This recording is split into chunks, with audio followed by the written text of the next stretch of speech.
السلام علیکم ورحمۃ اللہ وبرکاتہ۔ آپ حضرات سے گزارش ہے کہ علم دین اور حدیث پاک کی برکتیں حاصل کرنے کے لیے ہماری یوٹیوب چینل ضیاء اسلام نیٹ ورک کو ضرور سبسکرائب کریں، اور اگر بیان پسند آئے تو لائک کریں، کمنٹ کریں اور دوستوں کو شیئر کریں۔ بیل آئیکن دبانا ہرگز نہ بھولیں تاکہ ہم جب بھی نیا بیان اپلوڈ کریں تو سب سے پہلے نوٹیفیکیشن آپ تک پہنچے۔ شکریہ۔ وعلیکم ورحمۃ اللہ وبرکاتہ۔ نحمدہ ونصلی علی رسولہ الکریم، اما بعد فاعوذ باللہ من الشیطان الرجیم، بسم اللہ الرحمن الرحیم۔ رب زدنی علما۔ صدق اللہ مولانا العظیم وصدق رسولہ النبی الامین الکریم، ونحن علی ذلک لمن الشاہدین والشاکرین والحمد للہ رب العالمین۔ اللہ رب محمد صلی علیہ وسلم، نحن عباد محمد صلی علیہ وسلم۔ محبان گرامی، رفیقان محترم، اب تک ہم نے اپنے سلسلے درس حدیث و فقہ میں سلسلہ وار 6 درس اپنے یوٹیوب چینل ضیاء اسلام پر اپلوڈ کر دیا ہے۔ پچھلے سبق کی لنک آپ ڈسکرپشن باکس میں دیکھ سکتے ہیں، وہاں سے آپ سماعت کر سکتے ہیں۔ اللہ رب العزت مجھے اور آپ سب کو خلوص و للہیت کے ساتھ دینی علوم سیکھنے، سکھانے اور اس پر عمل کی توفیق رفیق عطا فرمائے۔ حدیث جبرائیل کی تشریح اور وضاحت پر گفتگو ہو رہی تھی۔ گزشتہ سبق نمبر 6 میں ہم نے اس کا ماحصل اور ایمان کی تعریف اور اس پر اقوال فقہا اور محدثین کو نقل فرمایا۔ اب آگے کی گفتگو حدیث جبرائیل میں یہ ہے کہ وہ شخص سرکار دو جہاں صلی اللہ علیہ وسلم کے قریب ہوا، یعنی حضرت جبریل امی علیہ السلام، اور آپ نے سوال کیا، اخبرنی عن الاسلام، یا اے محمد صلی اللہ علیہ وسلم مجھے اسلام کے بارے میں بتائیں۔ نبی کریم صلی اللہ تعالی علیہ وسلم نے فرمایا، الاسلام ان تشہد ان لا الہ الا اللہ وان محمدًا رسول اللہ صلی اللہ علیہ وسلم۔ اسلام یہ ہے کہ تم گواہی دو کہ اللہ کے علاوہ کوئی معبود نہیں، اور یہ کہ محمد صلی اللہ علیہ وسلم اللہ کے رسول ہیں۔ حضرت علامہ محقق للاطلاق شیخ محقق عبدالحق دہلوی بخاری رحمۃ اللہ علیہ الاسلام ان تشہد ان لا الہ الا اللہ وان محمد رسول اللہ کے تحت تحریر فرماتے ہیں اشاعت العلماء شریف میں کہ اسلام ظاہری اعمال، مثلا نماز پڑھنے، روزہ رکھنے اور زکوٰۃ دینے وغیرہ کا نام ہے، اور ایمان نام ہے اعتقاد باطن کا، یعنی اللہ تعالیٰ اور اس کے پیارے رسول صلی اللہ علیہ وسلم کو دل سے ماننے کا نام ایمان ہے، اور اسلام و ایمان کے مجموعے کا نام دین ہے۔ اور وہ جو عقائد کی کتابوں میں مذکور ہے کہ اسلام اور ایمان دونوں ایک ہی ہیں، تو اس کا مطلب یہ ہے کہ ہر مومن مسلمان ہے اور ہر مسلمان مومن ہے، اور ان دونوں میں کسی ایک کی نفی مسلمان سے نہیں کر سکتے کہ اسے مومن کہیں اور مسلمان نہ کہیں، یا مسلمان کہیں اور مومن نہ کہیں، ایسا نہیں کہہ سکتے۔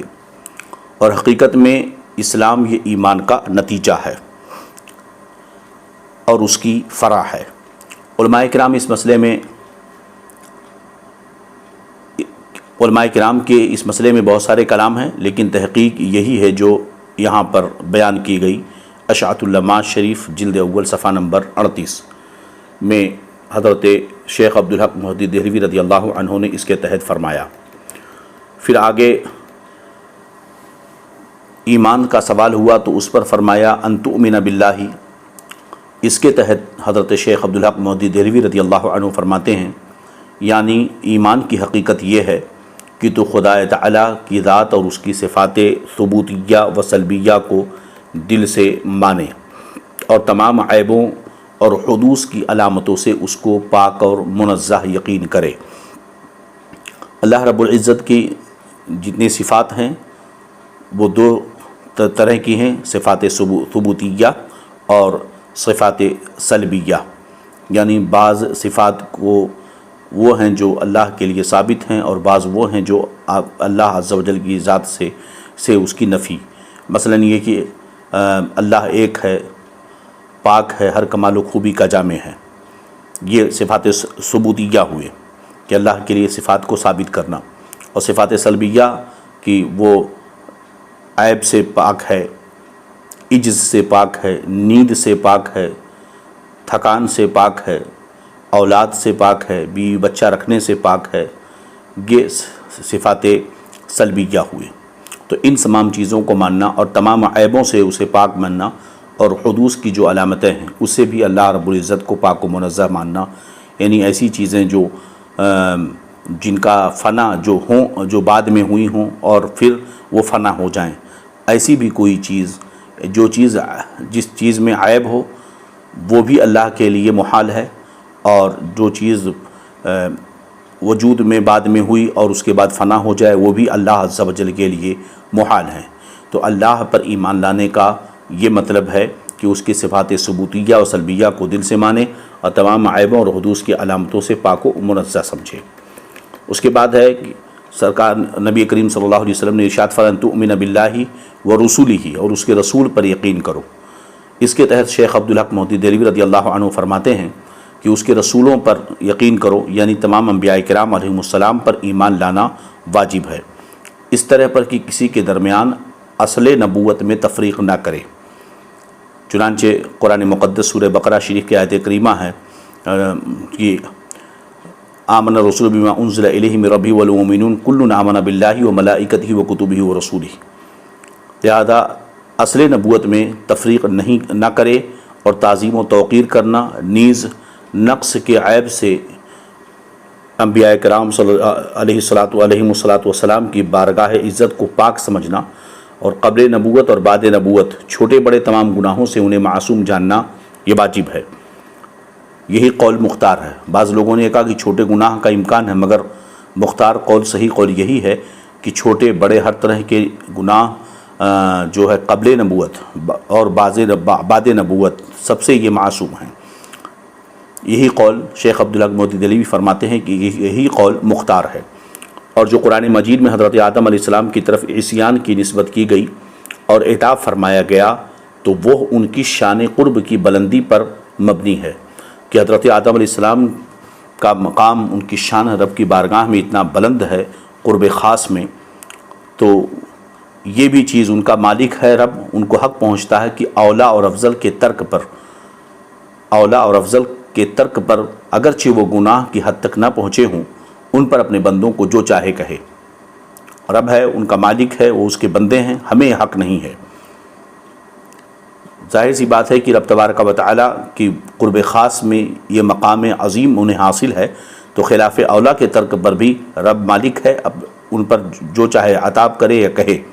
جو چاہے کہے اور عتاب فرمائے، دوسرے کی مجال نہیں کہ کچھ کہہ سکے، لہذا ہمیں حق نہیں ہے کہ اسے ہم گناہ یا عیب کے طور پر دیکھیں یا سمجھیں،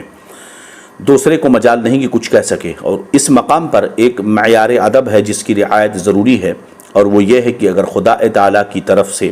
بعض انبیاء علیہم السلام پر جو کہ بارگاہ الہی کے مقرب ہیں کوئی عتاب یا خطاب نازل ہو، یا ان حضرات کی جانب سے جو کہ خدا تعالیٰ کے مخصوص بندے ہیں کوئی تواضع، عاجزی اور انکساری کا اظہار ہو جسے نقص کا وہم ہو، تو وہ ہم کو جائز نہیں کہ اس میں دخل دیں۔ جیسے رب انی ظلمت نفسی، اے اللہ میں نے اپنے جان پر ظلم کیا، تو یہ ظلمت نفسی کا لفظ تو ہے، تو یہ ان کا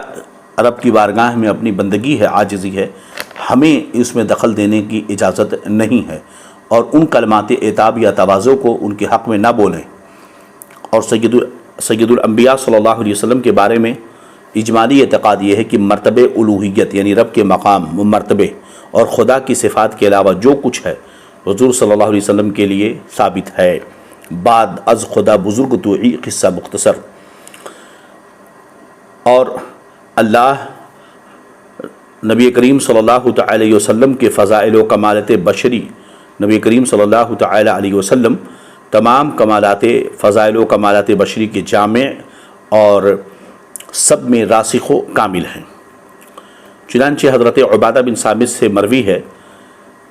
ان عبادہ بن صامت قال سمعت رسول اللہ صلی اللہ علیہ وسلم یقول من شہد ان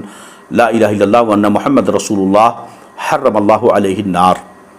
حضرت عبادہ بن صامت رضی اللہ تعالیٰ عنہ نے فرمایا کہ میں نے رسول اللہ صلی اللہ علیہ وسلم کو فرماتے ہوئے سنا کہ جو شخص اس بات کی گواہی دے کہ خدا تعالیٰ کے سوا کوئی معبود نہیں اور محمد صلی اللہ علیہ وسلم خدا کے رسول ہیں تو اللہ تعالیٰ اس پر دوزخ کی آگ کو حرام فرما دے گا۔ تو اب یہ ایمان کی تشریح میں حضرت شیخ عبدالحق محدث دہلوی رضی اللہ تعالی عنہ نے یہ وضاحت فرمائی کہ اللہ پر ایمان لانا ہے، اس کے صفات ثبوتیہ اور سلبیہ پر یقین رکھنا ہے، اور جو ہے اللہ نبی کریم صلی اللہ علیہ وسلم تمام انبیاء پر ایمان رکھنا ہے، یقین رکھنا ہے، اور نبی کریم صلی اللہ علیہ وسلم کو تمام کمالات و خوبی کا جامع ماننا ہے۔ اللہ رب العزت کے بعد سب سے عظیم مقام رسول اللہ صلی اللہ تعالی علیہ وسلم کا ہے۔ امام اہل سنت رضی اللہ تعالی عنہ ارشاد فرماتے ہیں سب سے اولا و اعلیٰ ہمارا نبی، سب سے بالا و اعلیٰ ہمارا نبی، اور ارشاد فرمایا اللہ کی سرتابہ قدم شان ہیں یہ، انسان نہیں انسان وہ انسان ہیں یہ، قرآن تو ایمان بتاتا ہے انہیں، ایمان یہ کہتا ہے میری جان ہے یہ۔ اگلی تشریح اس کے بعد والے سبق میں آپ ضرور سماعت فرمائیں۔ اللہ رب العزت ہمیں عمل خیر کی توفیق عطا فرمائے۔ السلام علیکم ورحمۃ اللہ وبرکاتہ۔